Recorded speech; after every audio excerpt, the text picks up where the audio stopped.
Now, we've also seen over the course of the last few days, actually the course of the last week, but certainly over the last couple of days of the weekend, an uptick in rocket and drone attacks by Iranian-backed proxy groups against military bases housing U.S. personnel in Iraq and Syria.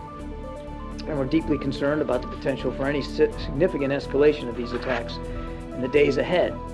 At the direction of President Biden, the Secretary of Defense has ordered the military to take steps to prepare for this to ensure that we're postured appropriately, both in terms of being able to defend our forces and respond decisively as needed.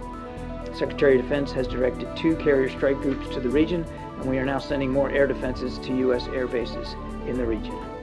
Now, we know these groups are supported by the IRGC and the regime.